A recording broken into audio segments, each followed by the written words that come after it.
రాష్ట్ర ఆర్థిక పరిస్థితిని ఆనాటి ప్రభుత్వం కొల్లగొట్టిన కారణంగా అనుకున్నది ఇంకా పూర్తిగా ఇవ్వలేదు.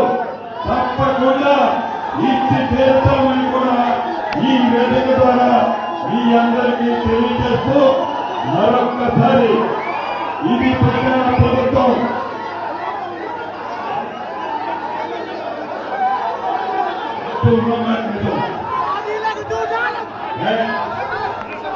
ప్రశ్నిస్తూనే ఉంటాం మిమ్మల్ని. మా హరీష్ రావు గారు మా పార్టీ పక్షాన నిలబడి మీకు మాట్లాడతాడు. నీకు దమ్ముందా? అసలు నీకు సబ్జెక్ట్ ఉన్నదా? సబ్జెక్ట్ లేదు, ఏమీ లేదు, అంత డొల్లా. డబ్బు అహంకారం ఎంత పెరిగిపోయిందంటే ఇలా నేనేదో డబ్బులుంటే నాకేదో అధికారం ఉంటే ఈ రాష్ట్రంలో నేను ఏం చేసినా నడుస్తుందని అనుకుంటున్నాను. కానీ పొంగులేటి శ్రీనివాసరెడ్డి గారు everyday is not a Sunday, గుర్తుపెట్టుకోండి.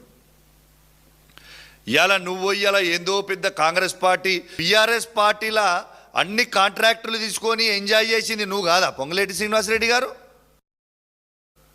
ఇదే కేసీఆర్ గారి కేటీఆర్ గారి కాలు మొక్కింది నువ్వు కాదా పొంగులేటి శ్రీనివాసరెడ్డి గారు? ఇలా కేసీఆర్ గారి కేటీఆర్ గారి కాలు మొక్కింది నువ్వా కాదా? ఇలా వారి కాలు మొక్కిన తర్వాత వారి దగ్గర మొత్తము పనులు చేసుకొని ఇలా వాళ్ళని వెన్నుపోటు పొడిచి ఇలా మీరందరూ కూడా ఏందో పెద్ద మేము హీరోలం అని చెప్తా ఉన్నారు.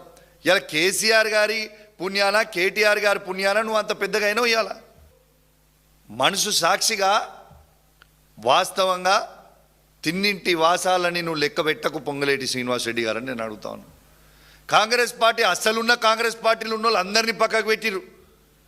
ఈ దొంగ కాంగ్రెస్ ఉన్న వాళ్ళు అందరూ మాట్లాడుతూ ఉన్నారు. ఇది ఆశ్చర్యంగా ఉంది.